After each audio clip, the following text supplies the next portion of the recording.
Aportes están considerados y lo van a poder ver en la página web que está detrás de la carpeta que se les ha otorgado. Para establecer las conclusiones de esta mesa voy a dejar a la doctora Susana Córdoba. Lo primero que desearía es darles una enorme felicitación. ¿Cómo se nota que estamos en Lima Norte?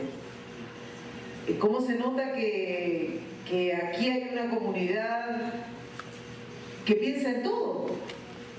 Me ha parecido realmente fabuloso cómo ustedes han entrado a un diagnóstico que ha tomado los ejes principales de la calidad que están establecidos hace muchísimo tiempo por infinidad de eventos internacionales, de investigaciones, y cómo al mismo tiempo han conseguido, a la vez que diagnosticar, señalar cuáles son las vías de solución.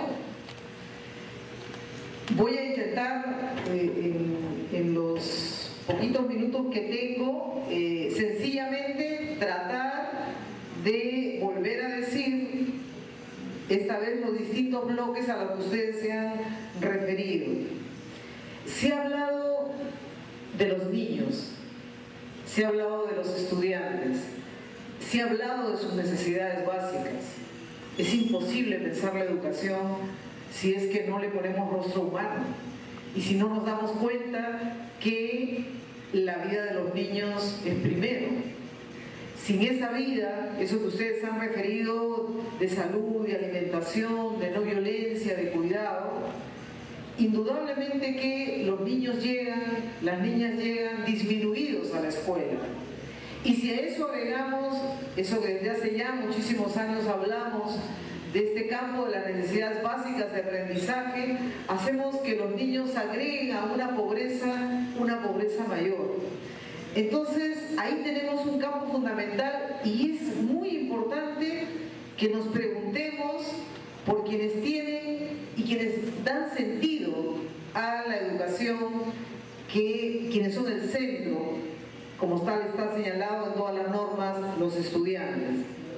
Pero esta problemática, inmediatamente ustedes la han vinculado a una serie de elementos. Muchos se han referido a este campo de las políticas públicas. Sí, pues, el Estado debe ser el garante de la educación. La educación es un derecho. Y entonces, cuando las políticas públicas no se hacen de manera responsable, comienzan a evidenciarse una serie de problemas en esos distintos circuitos de la calidad que deberían operar en la educación de nuestras ciudades. Y por eso, con mucha razón, además, han recordado que son políticas incompletas, que se mencionan una serie de aspectos y que, por ejemplo, los temas vinculados a la investigación, los temas vinculados a la ciencia, a la tecnología están ausentes. Por otro lado, han hecho referencia a lo que es todo el bloque de la infraestructura, a todo lo que tiene que ver con esta carencia, esta escasez que existe en este campo, y al mismo tiempo han señalado, al entrar dentro del mundo de la escuela, en una serie de elementos que cruzan no solamente cada uno de los actores de la educación, sino también las distintas funciones que estos actores tienen al servicio de los aprendizajes. Y cuando ustedes se han referido a este gran campo de los recursos humanos, han ido mencionando, fuera director, fuera docente, fuera padre, fuera estudiantes, la comunidad, se ha dicho sociedad civil, se ha hablado del municipio, etc. Se ha ido mencionando cómo la participación es escasa, cómo el compromiso es escaso, cómo hay dificultades para el ejercicio de la función, la que se tenga a cargo, y cómo entonces, cuando miramos el tema de la gestión, gran tema, la gestión nos presenta una serie de problemas, no solamente al interior de la institución educativa, sino cuando se piensa que la educación solo tiene que ver con la institución educativa. Y por tanto, cuando ustedes han ido haciendo alusión al gobierno local, al gobierno metropolitano, a las organizaciones de base, han estado hablando de una educación prácticamente en aislamiento, como si la escuela por sí sola pudiera resolver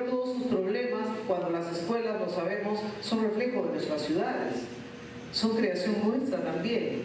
Tienen todo lo bueno y todo lo malo que hemos ido dándole en el tiempo.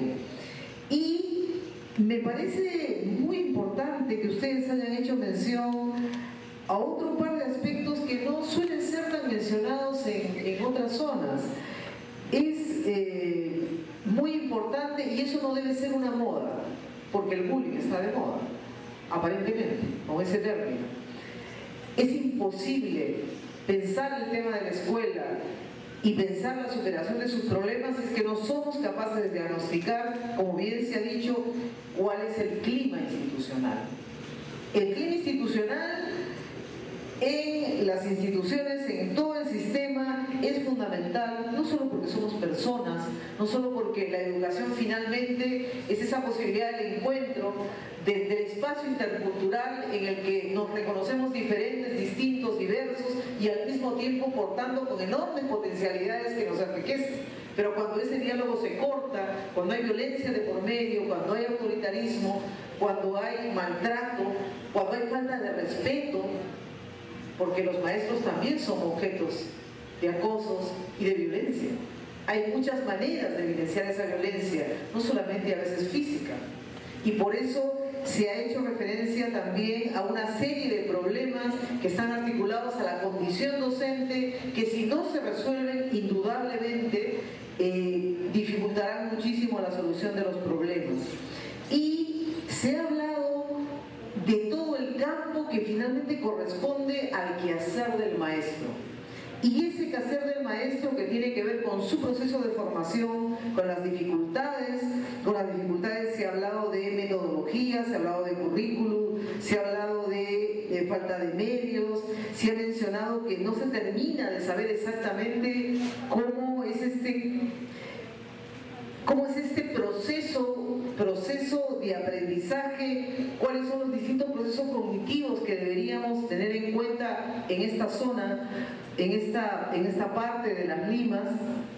Y entonces se ha mencionado finalmente en este gran diagnóstico que hay aspectos que corresponden al sistema, efectivamente, hay un sistema armado que origina esta situación, y que hay también una serie de debilidades como el tema de la falta de inversión, de la falta de presupuestos que solucionen no solamente que compremos una PC, sino que tengamos un sueldo decente, un sueldo que permita a los educadores llevar adelante su función.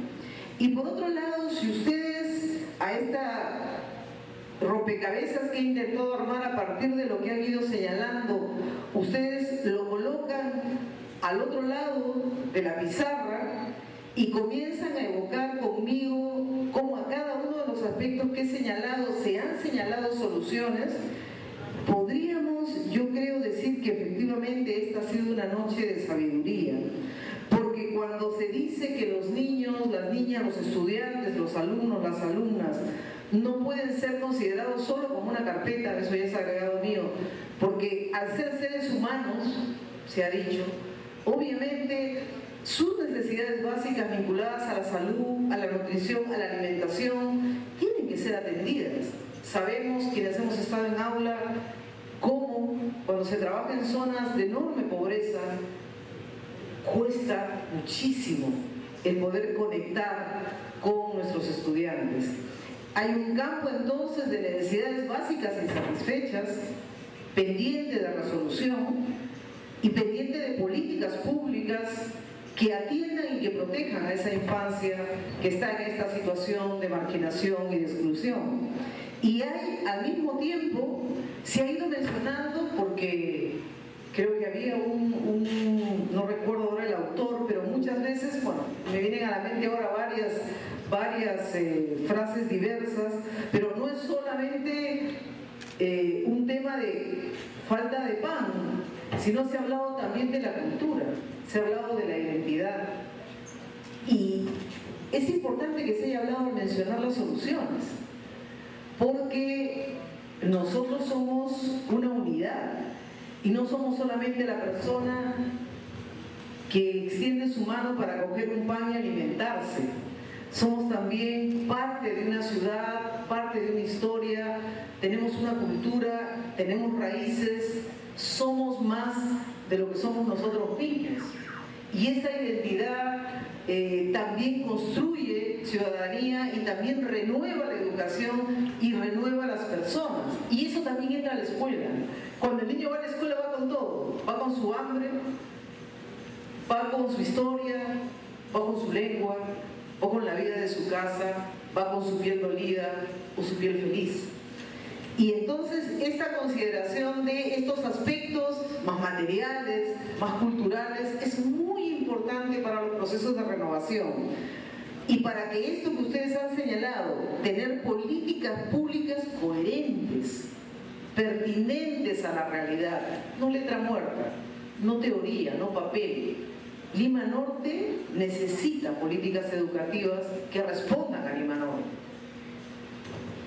Y este campo de las políticas no solamente pasa por los procesos de formación docente, de renovación de la pedagogía, sino también por la investigación, también por la ciencia. Han insistido en el tema tecnológico, y cuando se ha mencionado el paquete de infraestructura, se ha dicho que sea moderna, se ha hablado de tecnología una vez más, y resulta muy importante que al referirse en el campo de las soluciones a estos distintos actores que interactúan en la comunidad educativa, ustedes hayan mencionado integración, compromiso, nuevas maneras de mirar, nuevos líderes de Lima Norte han dicho, nuevos liderazgos, entiendo que docentes, entiendo que comunales, entiendo que organizacionales.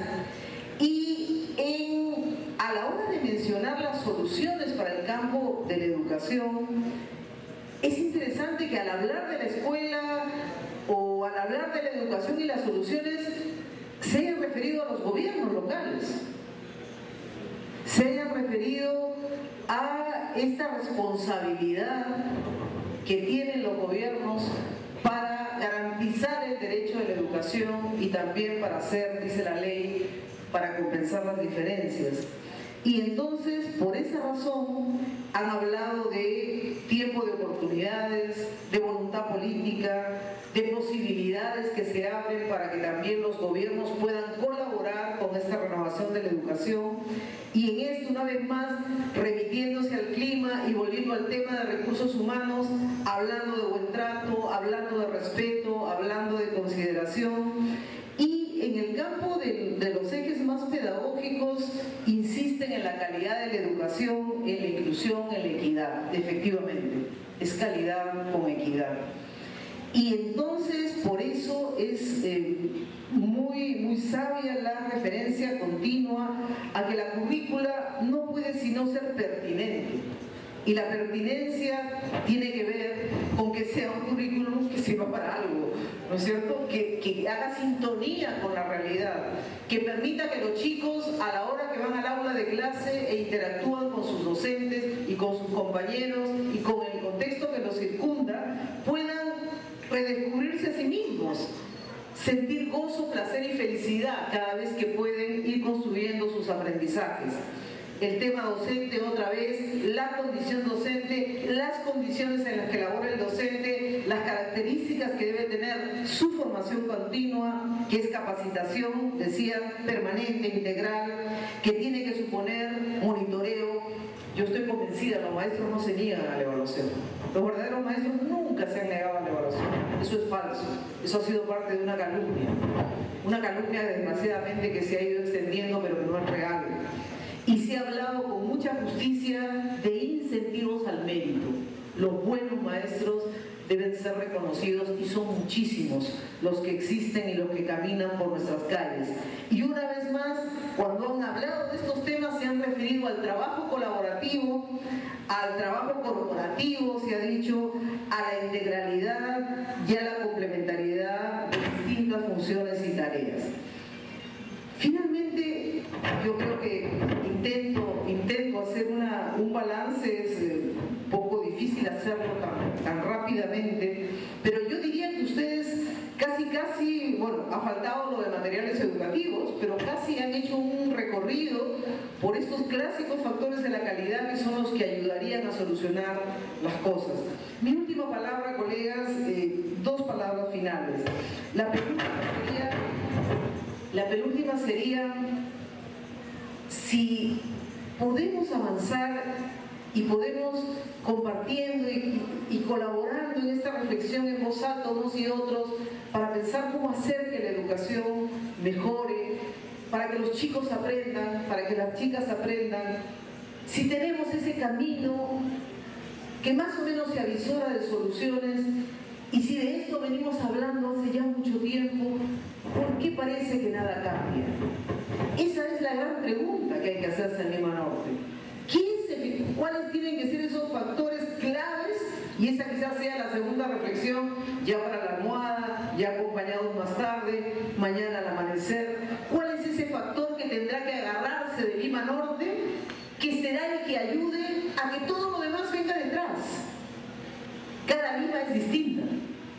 Yo creo que Lima Norte tiene una energía especial para ser la mejor Lima de todas las Limas, para ayudar a otras a salir adelante. Lo ha demostrado. Pero corresponde a ustedes y solo a ustedes decir por dónde empezar ese proceso de reforma profundo en el que además, viéndose como una Lima y como un gran territorio, un distrito ayuda al otro, una mano ayuda a la otra, y todos son efectivamente un gran territorio que se une por la educación. Esa respuesta solo la pueden dar quienes viven en esta parte de Lima. Lo que sí hay que hacer y lo que no se puede permitir es que sigan habiendo evaluaciones año a año y que esta vez de 8, 6 cayeron y de repente esperar a que el otro año, esta vez todos bajamos. Es inmoral que un niño en una escuela pública, que una niña en una escuela pública no aprenda. Y a veces los maestros hacemos todo lo que podemos y no lo conseguimos. Entonces, seguramente necesitamos tener más aliados. Y esa es mi palabra final. Es tratar de invitarlos a que esta reflexión que hemos hecho hoy, que les ha permitido al escuchar a unos grupos y otros y ver cómo hablamos de educación y se fijan que hemos hablado desde el presupuesto, los recursos humanos, los currículos, la metodología, las estrategias, las políticas, etc. Hemos hablado del conjunto, porque es que la educación solo podrá resolverse mirándola de manera integral, mirándola con estrategias multisectoriales, mirándolas desde la política y mirándolas desde una racionalidad precisa y, como suele decir mi maestra Gloria Helfer, desde la pasión y desde el corazón. La educación no es un tema de cifras, no es un tema solo de números. Yo tengo el pleno convencimiento, y con esto concluyo, que Lima tiene excelentes maestros y maestras y que necesitamos evidenciarlo, que Lima puede tener de nosotros todavía algo muchísimo mejor, que Lima nos merece y que nosotros merecemos una Lima también que nos acompañe y que camine con nosotros. Depende de los políticos, depende de las políticas, depende del sector, depende de los municipios, depende de las empresas también, que eso no se ha mencionado hoy, de los medios de comunicación que no se han mencionado hoy. Pero sin maestros no hay ciudades, sin maestros no hay ciudadanía, sin ciudades tampoco existimos. Los maestros podemos darle a la ciudad de Lima, a nuestros pueblos, a nuestras comunidades, a nuestros distritos, esa savia nueva que puede enriquecer el día a día y que hace que la gente pueda decir no solo qué orgullo haber elegido esta carrera, sino allí va un maestro, allí va una maestra, y se les saluda y se les respeta. Que respeten más a los maestros de Lima Norte. Eso significará que ustedes, que nosotros hemos puesto un pequeño grano de arena.